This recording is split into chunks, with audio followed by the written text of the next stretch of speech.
This is CultureCast. I'm Nova Safo. Today, you can trace a direct line from a religious philosopher's teachings decades ago to today's investigation of Russian election influence and the Trump campaign. He developed a form of Christianity that acknowledged the darker side of human life. Reinhold Niebuhr was called Washington's favorite theologian, and one of his biggest fans, former FBI Director James Comey. Here's Niebuhr summing up his views. I wouldn't judge a man by the presuppositions of his life, but only by the fruits of his life. A sense of charity, a sense of justice. The man whose moral and religious teachings could decide the fate of a presidency. Coming up.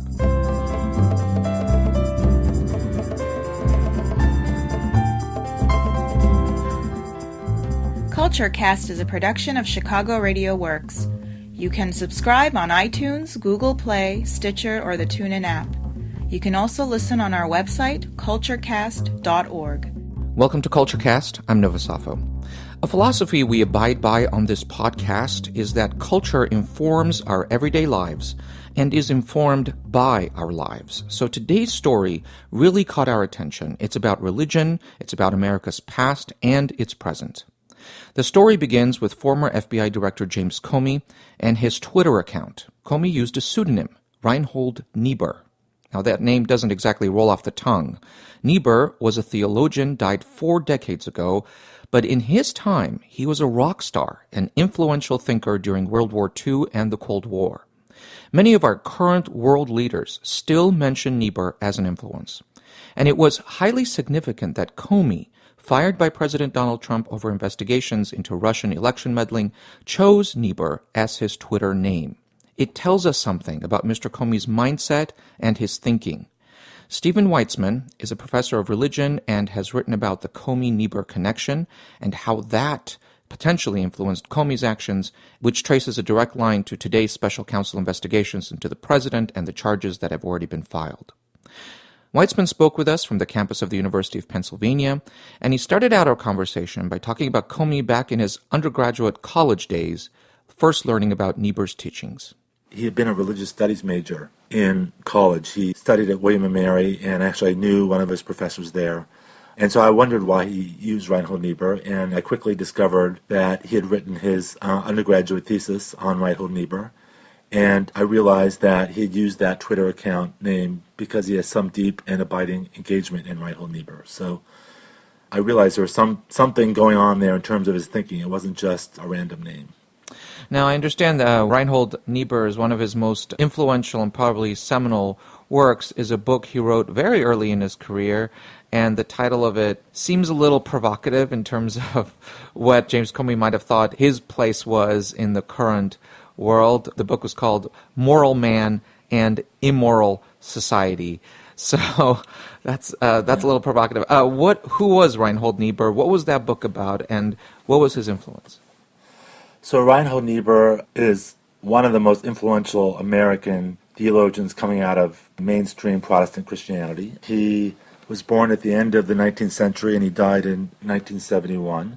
Early in his life, he was very drawn to what's called the social gospel. He was, devoted Christian concerned with issues of poverty and looking out for those who are in unfortunate circumstances in society. But especially in light of World War II and the fascist threat and the Nazis, he changed his views considerably, and he developed a view that has come to be known as Christian realism, which is the kind of view that he develops in the book that you mentioned. And Christian realism is basically commitment to Christianity and to the example that Jesus set, but in a way that acknowledges imperfections of humankind and the impossibility of kind of utopian dreams of creating a perfect society. So as a result of the rise of fascism and the threat that the Nazis posed, for example, Niebuhr realized that violence in some circumstances is necessary, that you can't practice the kind of perfect, nonviolent love that Jesus embodied in real life. You have to sometimes be willing to use force in order to achieve justice. So he developed a form of Christianity that kind of acknowledged the darker side of human life and the sometimes necessity of using force. And that view would then go on to exert a profound influence on a number of political thinkers. You used a very key word there, justice. I understand that was a key part of his philosophy. Right. So for theologians like Niebuhr and others, Jesus embodies love and embodied an imperative to love your fellow human being. But in the wake of this Christian realism that Niebuhr developed, he realized that perfect kind of love, a self-sacrificing kind of love, isn't possible in this world. And so he turned to justice as a kind of imperfect way of pursuing love, one that wasn't self-sacrificing but tried to balance between different interests, tried to limit the effects of power, tried to limit the effects of human overreaching and arrogance. So justice was a kind of tempered form of love that was achievable in the real world of politics and human desire. And flowing from that idea, he was espousing modest solutions, pragmatism. Yeah, so he saw the desire to make the world a perfect place as potentially a form of arrogance in its own right that could lead human beings into sin. So the desire to do good could sometimes lead to bad things. And he rejected utopian visions, he rejected socialism, he rejected ideas and ideologies that tried to perfect the human condition or tried to, make the world a perfect place. And I believe he also rejected religious-based nationalism as well in American society. Yeah, he saw self-love as a source of great problems in the world. And nationalism is a form of self-love. So, interestingly, Comey's thesis actually is a comparison of the thinking of Reinhold Niebuhr with Jerry Falwell, the head of the moral majority. And Jerry Falwell practiced a form of Christianity. And we're talking about the 80s here. We're up to the 80s. Right. Ronald Reagan era. Correct. James Comey wrote his senior thesis in 1982. So Ronald Reagan had just been elected. The moral majority that Jerry Falwell created was at the height of its power. And Falwell fused Christianity with nationalism and with patriotism. And Niebuhr rejected that. Nationalism was a form of self-love and could lead to the kinds of problems that individual self-love can lead to. So a lot of parallels to today in the sense that there's a sense of nationalism and in our politics today that has kind of emerged stronger than before. Right. I think my guess is that for Niebuhr, this America First ideology is kind of a me first ideology, and I think he would be staunchly opposed to that. And I know Comey has even recently spoken about Niebuhr and his influence on him. What do we know about how much Comey adopted these ideas, how much he considered them his own? So I'm not privy to Comey's thinking, but he's referenced Niebuhr in public speeches, and a number of things that he did as director of the FBI call to mind the ideas of Niebuhr. One thing that I noted about Comey is he seems to have concluded that it's very important for the FBI to confront its own mistakes and to reflect on things that it's done wrong in the past. So he, for example, would encourage FBI trainees to, spend the day going to Washington, D.C., to visit places like the United States Holocaust Memorial Museum, to reflect on the role that law enforcement played in abetting Nazi genocide. He encouraged trainees to visit the Memorial of Martin Luther King, an African-American museum that's in Washington, D.C., to think about the role that racism has played in the history of the FBI. So I see this effort to encourage self-reflection and to encourage the FBI to confront the mistakes and errors that it's made in the past as Niebuhrian in a way. Because for Niebuhr, the kind of one way out of the predicament of being a human being, an imperfect human being, is through self-reflection, by becoming self-aware. And I see Comey trying to institutionalize that in interesting ways. And when he met with President Trump in that fateful dinner where the president, when Comey was still the head of the FBI, asked for loyalty, and from what we know from the reporting and what Comey has said, he offered his honesty in response to that request. How does that play into his beliefs and Niebuhr's teachings? That was a classic moment of moral compromise. Comey was confronted with compromising his commitment to justice and law, and sitting before him at that dinner was a figure who was threatening all the limits that justice and law has normally imposed on the president in the past. So it was a classic predicament, and I have to think that his engagement in the thinking of figures like Niebuhr would have prepared him to refuse a moment like that. And I understand the same kind of influence could have happened in the way he handled the Clinton email investigation, the same ideas of justice and the way it can limit power. Right, so justice, in order to achieve justice, you really have to limit power. So I think one can interpret, and again, I have no access to Comey's private thoughts or the internal workings of the FBI, but I have to think that there's kind of a moral significance, and not just a legal significance, to actions that cast aside limits. We've seen that with Trump. Maybe it's possible that Hillary Clinton's use of email was also perceived as a kind of a reluctance on her part to stick within the limits imposed by the law. From a Niebuhrian point of view, that's important, not just from a legal point of view, but also from a moral point of view, because there's great danger if power is not limited in some way by other institutions and forces in society. Steve Weitzman of the University of Pennsylvania talking about the influence of theologian Reinhold Niebuhr on the thinking of James Comey, the former FBI director. Last week, Comey quoted Niebuhr directly on his Twitter account. Here's the quote. "Man's capacity for justice makes democracy possible, but man's inclination to injustice makes democracy necessary." We'll hear from Niebuhr himself in just a moment, but first a quick break and a word from our sponsors.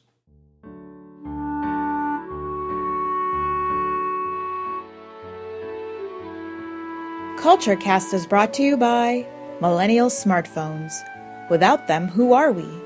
Millennial Smartphones, an entire generation defined by a piece of plastic. CultureCast is also brought to you by Russian bots, helping Americans express themselves since 2016. Russian bots, they're just telling it like it is. You're listening to CultureCast. I'm Nova Safo in Chicago.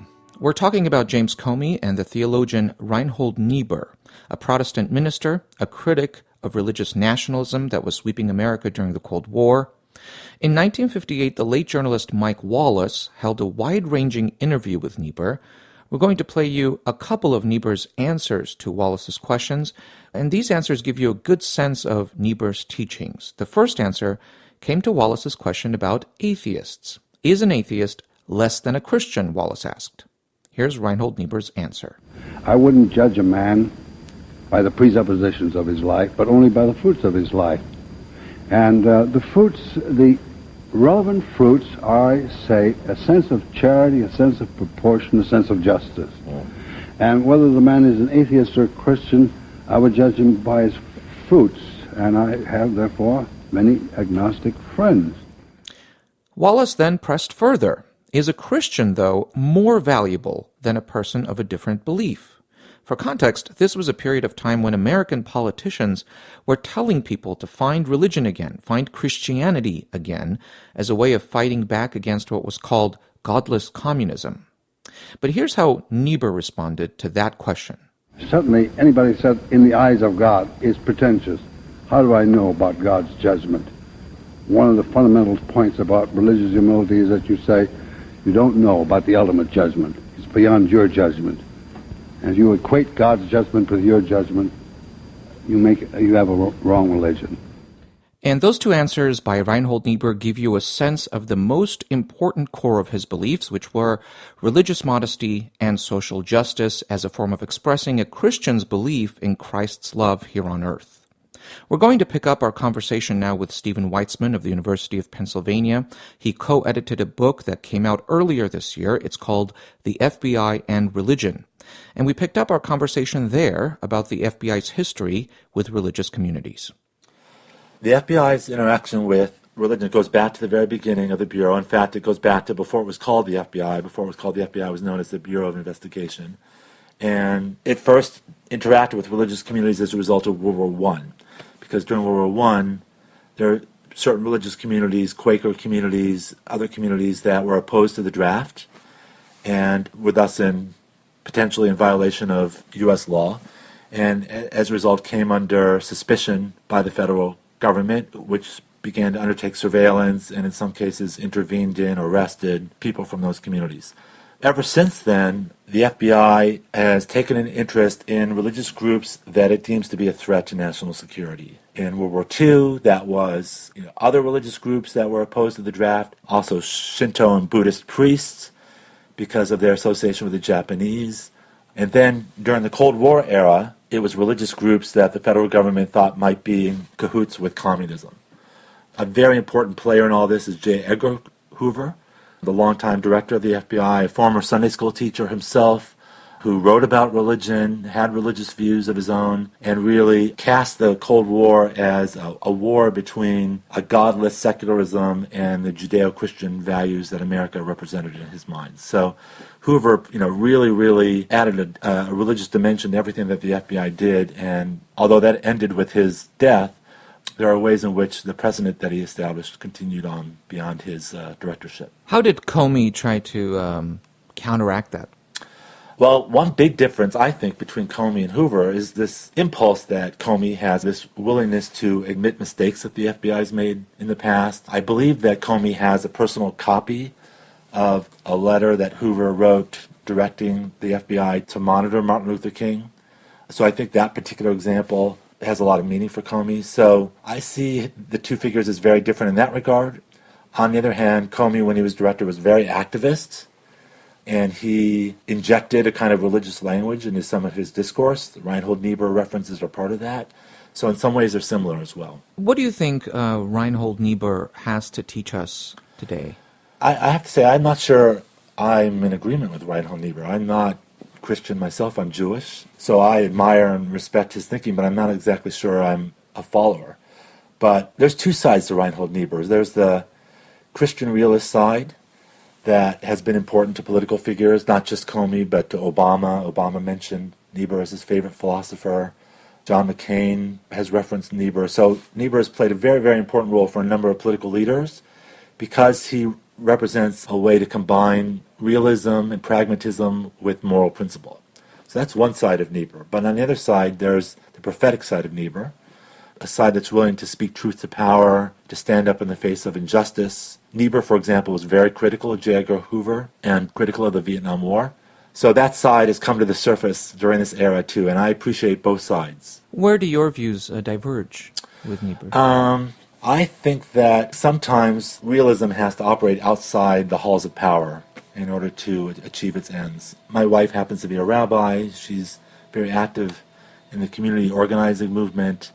And that's an effort to achieve change that operates outside the halls of formal power and tries to kind of build from the ground up as opposed to from the top down. Do you think the FBI is doing a better job today than it did in the past in how it deals with religious communities? Actually do. After the death of Hoover, there was congressional investigations that uncovered some of the unfortunate practices that he used against figures like Martin Luther King. And there are legal reforms that were made. And the FBI today wouldn't do many of the things, hopefully doesn't do any of the things that Hoover did in his era. So I think it's a very different FBI in that regard, and I think it's undertaken a lot of outreach to religious communities since 9/11, for example, and I do think it's a different kind of operation. On the other hand, there are signs here and there that problems persist, and especially in relationship to the Muslim community since 9/11, civil liberty organizations that are concerned about the FBI monitoring mosques and other houses of worship, maybe infiltrating them, gathering intelligence on them in ways that might threaten the constitutional and human rights of people. So I think there are reasons to be vigilant and concerned, and I don't think that this is an issue that is behind us completely. But on the other hand, I think it's in a different era, or in a different era than Hoover. When I was looking at some of your work and what's in your book that you've edited, you talk about the FBI doing the same thing in the past, making similar justifications to survey liberal Christians, to survey Jews in New York. Is that right? Right. So some of what the American Muslim community faces today in terms of, especially during the Trump administration, remember, President Trump during his campaign not only vowed to keep people from certain Muslim countries from entering the country, but he also suggested that mosques in the United States would be subject to surveillance. He even suggested the possibility that certain mosques would be closed down if it was found that something wrong was happening inside of them. So that's a new level of discourse that is very concerning from the perspective of religious liberty. But in earlier eras, other religious groups, not just Muslims, but other religious groups faced similar problems. So One of the earliest groups that the FBI came to suspect was something called the Church of God in Christ. This is during World War I. This was a form of Pentecostal Christianity that was subject to monitoring and harassment by the FBI during that period. Catholic anti-war movements, Jews who became suspicious of the FBI because they were perceived to be sympathetic to communism. So many, many different religious groups have been subjected to this, and the common denominator is that there's something about that group that the FBI thinks is a threat, is suspicious, is dangerous. And wrongly or rightly, that suspicion leads the FBI to treat them in a certain way that can potentially be dangerous. And a quote attributed to Mark Twain, we don't know if he said it, but relevant in the situation, history does not repeat itself, but it rhymes. You think that's about right? And another quote is, history is not over yet. We're still, the FBI, we're talking about a century, which is not a long time from an historical perspective. And institutional habits have developed over the last century that maybe haven't completely been overcome. So the past isn't always the past. Well, thank you so much for spending a few minutes with us. Appreciate it. My pleasure. Professor Stephen Weitzman joining us from the University of Pennsylvania. By the way, James Comey has a tell-all book coming out in May. Its title, A Higher Loyalty, Truth, Lies, and Leadership. Should be interesting.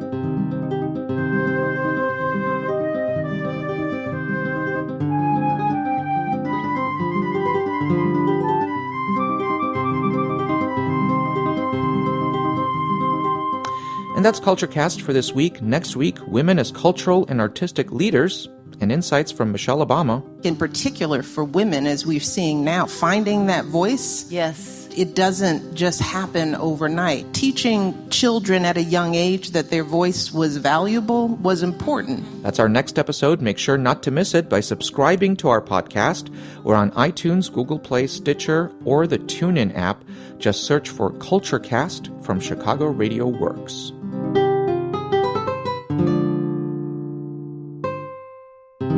I'm Nova Safo in Chicago. Thanks for listening.